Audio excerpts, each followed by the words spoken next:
Hola, ¿cómo están? Buenas tardes, bienvenidos. En este mes de la cardiopatía isquémica, la idea de hoy es venir con un podcast en el que vamos a estar hablando un poco de las imágenes, en particular de la utilidad de la Coro-TAC en el estudio de la cardiopatía isquémica. Para esto, hoy nos va a estar acompañando un experto, que es el doctor Bruno Estrada, que es médico cardiólogo y especialista en imágenes cardiovasculares no invasivas, que actualmente está trabajando en el departamento de imágenes del Grupo San Jerónimo en la ciudad de Santa Fe, y va a estar haciendo algunas preguntas el doctor Ignacio Mamani, que es residente de segundo año del Hospital San Bernardo de Salta, y quien les habla, que soy Rosario Cibalero, residente de tercer año de cardiología del Hospital Privado Universitario de Córdoba y miembro del Comité Científico de CONAREC. Bien, buenas tardes Rosario, buenas tardes Bruno, es un placer para mí también compartir esta charla con ustedes. Bienvenido Bruno, ¿cómo estás? Bueno, muchas gracias, buenas tardes también para ustedes, agradecidos a Rosario, a Ignacio por la invitación a participar de este ciclo de cardiopatía isquémica para CONAREC, para la Federación Argentina de Cardiología.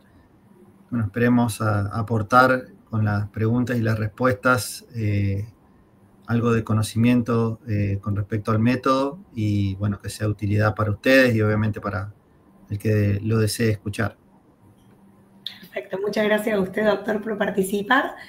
Y bueno, para ya adentrarnos un poco en el tema, pensando en lo que nosotros hacemos en el día a día, ¿cuál considera usted que son las indicaciones para el uso de la Coro-TAC en esta era actual? Bueno, yo creo que las indicaciones de la tomografía coronaria la podríamos dividir cuando el paciente viene en crónico, serían indicaciones en donde el paciente tiene que ser evaluado por un dolor de pecho que viene hace unas semanas, hace unos meses, o sea, el dolor de torácico crónico o síntomas equivalentes. Y otro escenario sería el paciente que ingresa a la sala de emergencias por lo que sería una unidad de dolor torácico. Esas serían como las dos grandes ramas para dividir. El paciente crónico o el paciente que viene por un dolor digamos, torácico crónico o algún síntoma equivalente tendría indicación. Asimismo, también tendría indicación un paciente que ha hecho pruebas para descartar la enfermedad coronaria y estas pruebas no son concluyentes, por lo cual llegaría a la tomografía como un estudio para el descarte de la misma. Estos pacientes podrían tener antecedentes de historia de enfermedad coronaria o no, pero siempre vendrían con alguna sintomatología, en este caso más bien crónicas. Hay un subgrupo de pacientes asintomáticos en el cual uno, en un manejo multidisciplinario, podría también pensar el rol de la tomografía coronaria, como es el paciente que tiene un perfil de alto riesgo. Ese paciente con hipercolesterolemia familiar o con diabetes de larga data, mal controlada, o historia familiar de enfermedad coronaria precoz, serían pacientes en donde al discutirlo en un escenario multidisciplinario, uno podría utilizar la tomografía como diagnóstico de la enfermedad coronaria precoz. Y la unidad de dolor, como le dije, el otro escenario, que sería el paciente que viene a la guardia, al servicio de emergencia, en donde tiene un dolor de pecho que no lo podemos definir como un síndrome coronario agudo, que los parámetros clínicos de biomarcadores y electrocardiográficos nos dan que el paciente es de un perfil de bajo riesgo o que no podemos todavía asimilar que el síndrome coronario agudo está establecido. Ahí la tomografía, a través del descarte de la enfermedad coronaria, ya sea por la tomografía coronaria sola o utilizando el doble o triple rollout, que sería para el descarte de la enfermedad aórtica o la embolia de pulmón, tendría también su utilidad. Y en el escenario crónico, mencionarles también de que hay situaciones en las cuales uno podría indicar la tomografía, que es el paciente que tiene una miocardiopatía dilatada, con insuficiencia cardíaca, uno poder hacerle la anatomía coronaria, este método no invasivo, como para valorar si podría ser la causa o no de su disfunción ventricular izquierda. Los pacientes que van a ser sometidos a ablación por radiofrecuencia por una fibrilación auricular, hay muchas veces que nos llegan el pedido de valoración de anatomía de venas pulmonares, justamente para la ablación, y por otro lado llega también el pedido de ecocardiograma de estrés para descartar la enfermedad coronaria o SPECT de esfuerzo. Bueno, saber de que con el mismo contraste, en el mismo momento, podemos valorar lo que es la anatomía de venas pulmonares y también hacer el descarte de la enfermedad coronaria. Un escenario más chiquito, pero no tanto para evaluar la enfermedad coronaria, quedaría lo que sería la valoración de la orejuela, la presencia o ausencia de trombos, el tamaño de la orejuela, el sitio donde va a ir el dispositivo, también como una herramienta a través de la, digamos, de la tomografía, en este caso cardíaca, para poder colaborar en el procedimiento.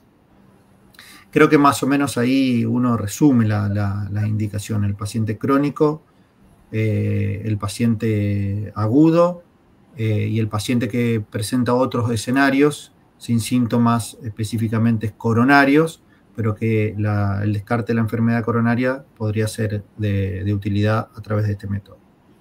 Perfecto, Bruno, súper claro. También queríamos preguntarte cuáles son los consejos que usted sugiere previo a la realización del estudio. Bueno, los consejos que uno recomienda son los consejos que habitualmente se dan en todo paciente que va a ser sometido a un contraste. Al menos 4 horas de ayuna previo a la realización del estudio. La recomendación, como nosotros necesitamos frecuencias cardíacas más bien bajas, la recomendación de no tomar estimulantes, ya sea cafeína o bebidas energéticas, energizantes, perdón, que generan a veces un aumento de la frecuencia cardíaca. Eso iría en contra de la realización del método, porque justamente nosotros lo que preferimos es que los pacientes estén bradicárdicos. Si el paciente toma medicación habitual, la puede tomar, antihipertensiva o para algún otro factor de riesgo o patología que tenga. Si viene tomando los beta bloqueantes, bienvenido sea, y si no, nosotros recomendamos lo que es la premedicación 48-72 horas con cualquier tipo de los beta bloqueantes que hay en el mercado, a fines de que el paciente alcance, como para nosotros un objetivo, de tener menos de 65 de frecuencia cardíaca a la hora de adquisición del estudio. Obviamente hay que explicarle al paciente que es muy probable que se utilicen nitritos a la hora como vasodilatador coronario a la hora de la realización, por lo cual los inhibidores de la fosfodiesterasa 2 estarían contraindicados las 12-24 horas previo a hacer el estudio. Y los pacientes que vengan con una historia de alergia al contraste deberían estar con la premedicación antes de la realización de justamente la tomografía. Yo creo que más o menos ahí englobamos lo que serían los principales consejos que nosotros damos y escribimos, le explicamos previo a la realización. Y en el caso que no viene beta bloqueado, ¿qué beta bloqueante preferís utilizar y en qué paciente está contraindicada esta tomografía? Bueno, beta bloqueante nosotros generalmente el paciente tiene que sacar el turno, o sea que a la hora de sacar el turno nosotros le damos un beta bloqueante por comodidad bisoprolol o por disponibilidad y efectividad. Pero bueno, si el paciente llega a la sala y la frecuencia cardíaca no es óptima por algún motivo, uno puede utilizar los beta bloqueantes endovenosos. Ahí hay 2 disponibles, que es el atenolol o el metoprolol, y obviamente vamos haciendo dosis, digamos, increciendo a fin de tratar de alcanzar esos 65 de frecuencia cardíaca. Contraindicaciones, uno podría dividir las contraindicaciones en absolutas o donde no la recomendaría hacer claramente, y otras contraindicaciones que serían relativas, que podríamos hacer el método, pero bueno, saber que por ahí podemos tener algunas limitaciones. Contraindicaciones yo considero principalmente dos absolutas, ¿no? Que sería un paciente que tiene una alergia severa o tuvo un episodio de alergia severa al contraste iodado, y nosotros tendríamos que valorar el riesgo-beneficio de hacer el método o buscar algún método alternativo de diagnóstico de la enfermedad coronaria que no utilice el contraste. Ese sería para mí una de las contraindicaciones. Y la segunda contraindicación, el paciente que viene con una insuficiencia renal avanzada. Por el hecho de que utilizar el contraste podemos terminar en una etapa de diálisis. O sea que también sería otro escenario en el cual la elección de un método diferente al contrastado con yodo podría ser de elección.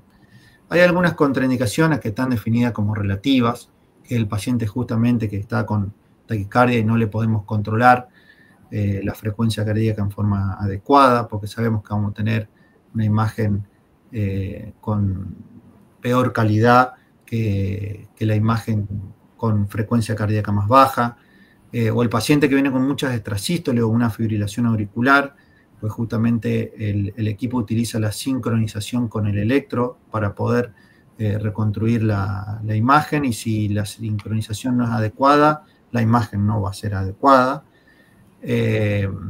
O el paciente que es EPOC o tiene alguna enfermedad pulmonar y no puede hacer una apnea de algunos segundos, ese paciente también vamos a tener movimiento respiratorio, y todas estas cosas que menciono generan una degradación de la calidad de imágenes y obviamente una limitación a la hora de hacer un óptimo informe. Perfecto. Doc, y ahora, bueno, ya pensando en que el estudio ya está hecho y qué es lo que ven ustedes cuando lo informan, ustedes tienen forma de clasificar a las placas ateroscleróticas, y en ese caso, si además tienen algún criterio de vulnerabilidad para poder verlas. Sí, existe una clasificación. Las placas se clasifican en cálcicas, fibrosas o fibrocálcicas, fibrolipídicas, y las placas que tienen un núcleo necrótico o lipídico. Estas placas se clasifican según el grado de atenuación que tengan. Si tienen más de 350 unidades Hanfield, se clasifican como placas predominantemente calcificadas. Si tienen entre 131 y 350 fibrosas, si tienen entre 31 y 130 unidades Hanfield como fibrolipídicas, y si la placa tiene una unidad Hanfield que va entre menos 30 y 30 unidades, se clasifican como que tiene un núcleo necrótico o lipídico, que justamente la presencia de estas placas, que son de baja atenuación por definición, es uno de los 4 criterios de placas de alto riesgo o placas vulnerables, como se caracterizaba previamente. Justamente uno de estos criterios es esto de tener una placa de baja atenuación, tener placas con menos de 30 unidades Hanfield. Hay otros 3 criterios más que, bueno, por ahí creo que estamos mostrándolo en la pantalla. El otro es lo que se define como el remodelado positivo, que es a nivel de hacer una valoración del diámetro del vaso a nivel de la placa, y hacer el diámetro del vaso contiguo, ya sea proximal o distal, y cuando el diámetro a nivel de la placa tiene más de un 10% de diámetro con respecto a la contigüidad, esto se habla de que tiene un remodelado positivo. El otro signo es el característico que se llama el signo del servilletero o el napkin ring sign, que es un signo en donde hay justamente un área de baja atenuación, que esta baja atenuación está muy cercana o inmediatamente a lo que sería la luz del vaso, y hay un anillo exterior fibroso que lo rodea a esta área de baja atenuación. Eso está definido como signo del servilletero, porque justamente cuando lo miramos en la tomografía tiene la imagen de un servilletero. Y por último son lo que se llama calcificaciones focales, que son microcalcificaciones, calcificaciones definidas como menos de 3 milímetros, que bueno, también estaría definido como uno de los 4 criterios de vulnerabilidad en las placas. La presencia de 2 o más de estos criterios deberían ser descritos en el reporte, en el informe que hagamos de las tomografías, porque bueno, son de mucho interés para el manejo del cuadro clínico del paciente. No sé si continuar mencionándote de que esto del reporte, obviamente hay una estandarización, hay una forma de aglomerar toda esta información, por decirlo así, que se llama la puntuación de CATS, de CAT-RATS. Esto es el reporte de enfermedad arterial coronaria. Hay 2 reportes. El último publicado en el 2023 o 22, no recuerdo bien. Y esto justamente lo que hace es tratar de toda esta información que yo les trasladé, ponerle un número para que cada médico al leer el reporte sepa de cuál es el grado de enfermedad que tiene, que manejemos todo lo que es la misma información, la misma nomenclatura, y obviamente también hace sugerencias dependiendo el resultado de lo que encontramos. El CAT-RATS va de 0 a 5. El 0 habla de que el paciente no tiene estenosis coronaria. El porcentaje de estenosis es 0. El CAT-1 es el CAT que va, o mejor dicho, el porcentaje de estenosis va desde el 1 al 24%, o sea, son placas de menos del 25%, eso sería estenosis mínima. El CAT-2 es el que va entre 25 y 49%, serían estenosis leve. También podríamos definir estas placas que estamos mencionando acá como placas coronarias no obstructivas. Y después entraríamos en el escenario del CAT-3, 4 o 5, que serían placas, el 3 entre 50 y 70% o 69%, el 4 que serían placas entre el 70 y el 99%, y el 5 que serían placas del 100, sería una oclusión coronaria. El 4 a su vez se subdivide en A y B, que A es encontrar 1 o 2 vasos con estenosis de entre el 70 y 99%, y el CAT-4B es el paciente que tiene la enfermedad de tronco significativa o tiene estenosis de 3 vasos o más, obviamente en forma mayor al 70%. Esa sería la forma de informar. Primero mencionamos cómo clasificamos las placas y después cómo definimos las placas según el grado de obstrucción. Eso sería a fines de poder nomenclar justamente cómo está el árbol coronario del paciente.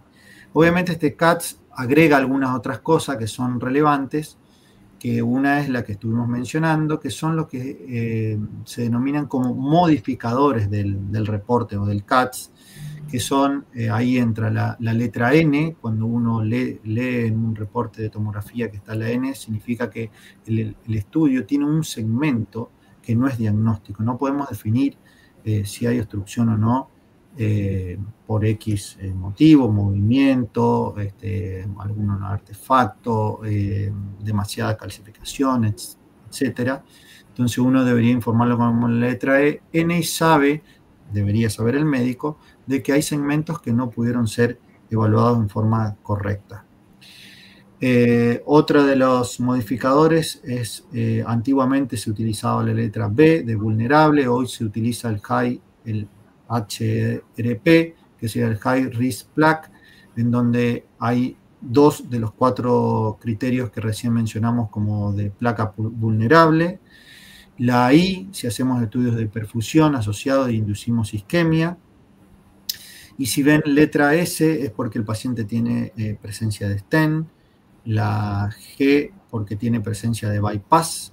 Y a veces utilizamos la letra E cuando hay algunas excepciones, la presencia de anomalía coronaria o dilataciones de la coronaria, aneurisma. Ahí también deberían ser informados a la hora del reporte. Digamos.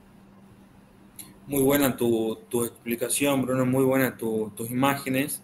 Y para seguir avanzando en el tema, ¿cuál es la validación que ha tenido la tomografía frente a los otros métodos y cuál es el valor pronóstico que tiene?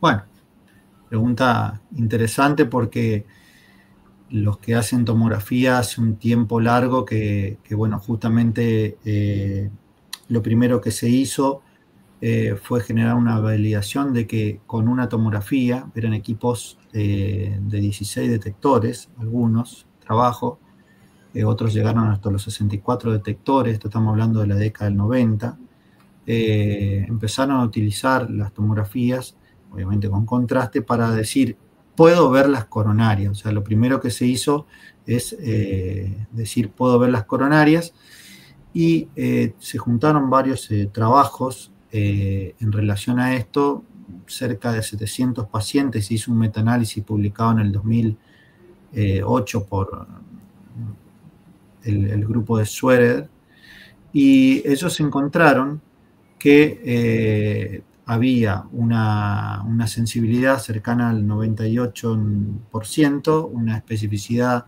del 90%, y valores predictivos positivos y negativos que eran superiores al 90%.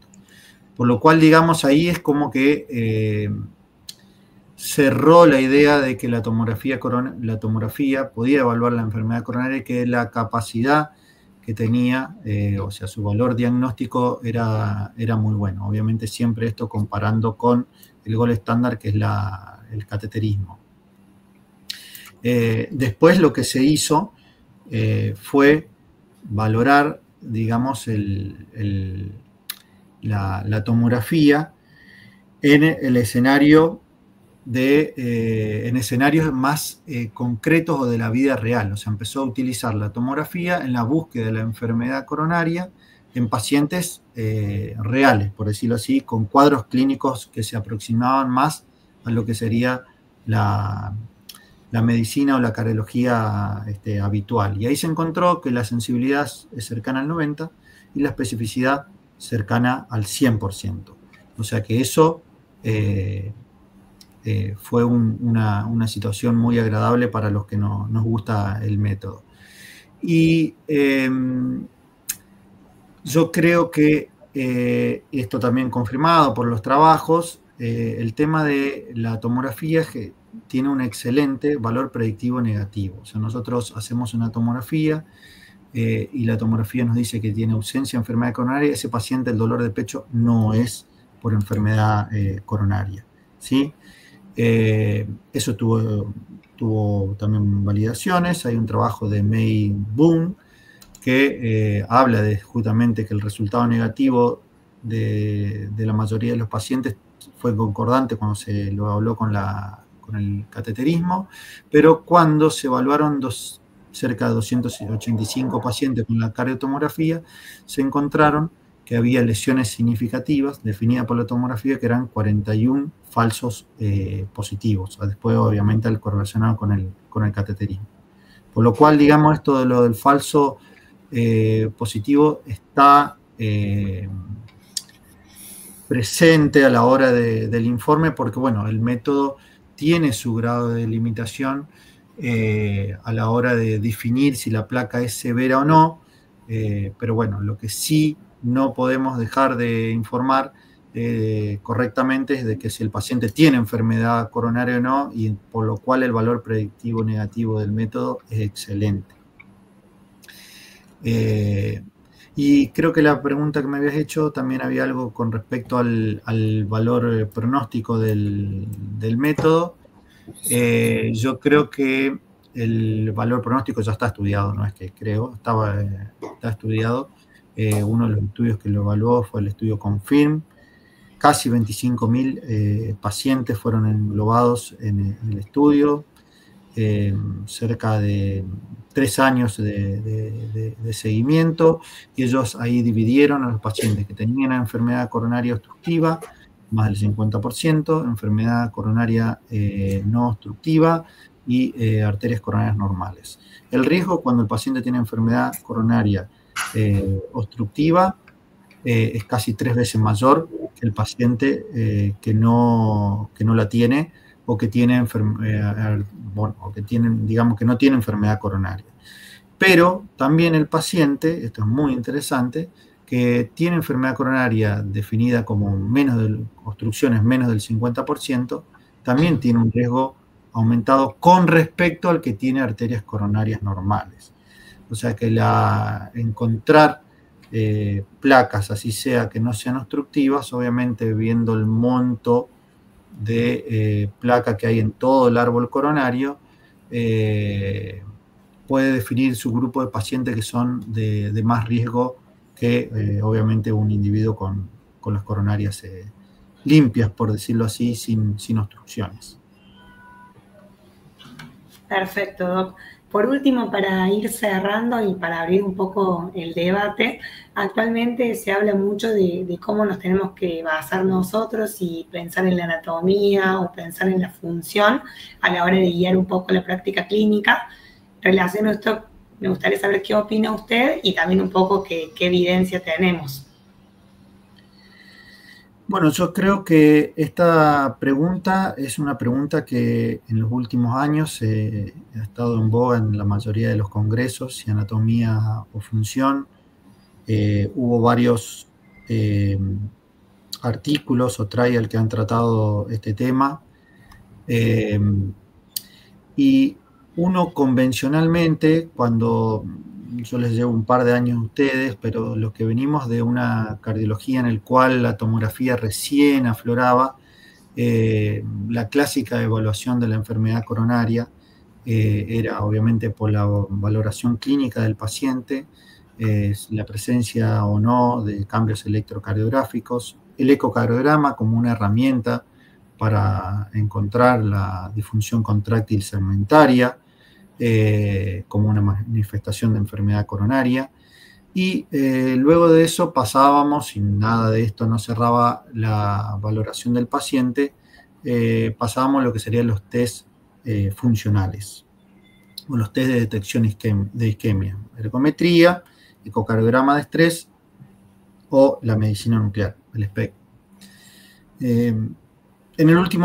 Eso es lo que comúnmente uno tiene en la cabeza, ha estudiado o más aceptado viene, digamos, en la práctica cardiológica habitual.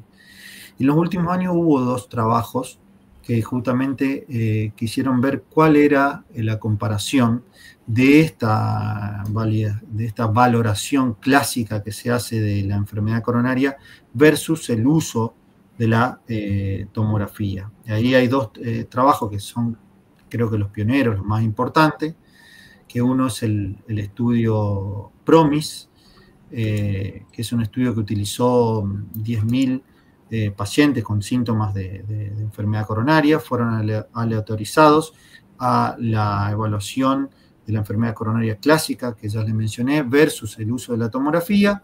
Y el primer resultado, estos fueron 2 años, aproximadamente 25 meses, que la tasa de eventos fue exactamente la misma para los 2 grupos. Esa fue la conclusión. O sea, uno puede elegir uno o elegir el otro método, que la valoración o la tasa de eventos es similar.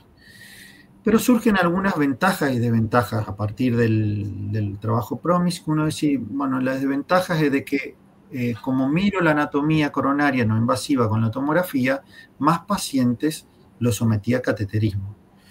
Pero el resultado final no lo cambié porque la tasa de eventos fue la misma. O sea, que sometía gente a cateterismo que no le cambié el pronóstico. Eso es una de las conclusiones o de las desventajas que sería el uso de la tomografía, pero a través del PROMIS salió un subanálisis que justamente ellos encontraron de que había un montón de pacientes que se hacían principalmente en el estudio PROMIS se utilizó medicina nuclear. Se hacía una cámara gamma, la cámara gamma normal, la tasa de evento era extremadamente baja. Se estimaba aproximadamente un 2%, 2,1, 2% a los 2 años. Esos mismos pacientes, que esos no tenían enfermedad coronaria definida por el método, pero había su grupo de pacientes que también no tenían enfermedad coronaria obstructiva, definidos por la tomografía, pero la tasa de eventos era cuando las coronarias realmente son normales, la tasa de eventos a los 2 años es menor al 1%. O sea que la tasa de eventos cuando vemos que el árbol coronario no tiene ninguna placa es extremadamente baja en el seguimiento. Sigue siendo baja con la medicina nuclear, pero no tan baja como la tomografía. Y uno de los motivos también que por ahí uno podría, digamos, aconsejar o podría utilizar como una herramienta de tratamiento, es de que cuando uno hace una tomografía y tiene placa no obstructiva, uno dice, bueno, no, este paciente no requiere una revascularización, pero sí tiene placas, entonces la intensificación de las medidas higiénico-dietéticas y del tratamiento, ya sea con la medicación clásica, aspirinas, estatinas, beta bloqueantes, es mucho mayor cuando yo veo una placa coronaria, por más que no sea obstructiva, que cuando tengo un método funcional, ecocardiograma de estrés o medicina nuclear, que me dice que no hay isquemia. Por lo cual también el pronóstico puede ser afectado para bien si yo al paciente le instauro medidas de tratamientos intensivas cuando encuentro enfermedad coronaria, si sea no obstructiva, a través del método. Y otro estudio, el otro estudio le había dicho dos, el otro estudio es el estudio Scott Hart. Estos son más de 4.000 pacientes, también con sospecha de enfermedad coronaria, valorados con el proceso de evaluación clásico, en donde se utilizó mucho la ergometría, en este caso, versus la tomografía. Lo primero que querían ver es si la tomografía reclasificaba a los pacientes, o sea, pacientes que estaban definidos ergométricamente como que no tenían enfermedad coronaria, la tomografía, la hacerle una tomografía, reclasificaron casi 1 de cada 4 pacientes, reclasificó a decir sí tiene enfermedad. O sea que 1 de cada 4 pacientes que si yo le hago solamente una ergometría en la unidad de dolor, o en los pacientes con sospecha de enfermedad coronaria, pueden ser reclasificados si le hago la tomografía. Y lo otro que también cerca del 25%, de 1 de cada 4 pacientes, le cambia el tratamiento, porque le encuentro enfermedad, que es lo que le había mencionado en el ítem anterior, digamos, con respecto al PROMIS. Y acá sí hubo una diferencia entre lo que sería el protocolo estándar y el protocolo utilizando la tomografía, a favor de que la tasa de evento en el seguimiento, casi 5 años, fue menor con el uso de la tomografía, porque justamente clasificó mejor a los pacientes, trató mejor a los pacientes, por lo cual la tasa de infarto, principalmente el infarto no fatal, fue menor en el grupo que utilizó la tomografía como herramienta diagnóstica.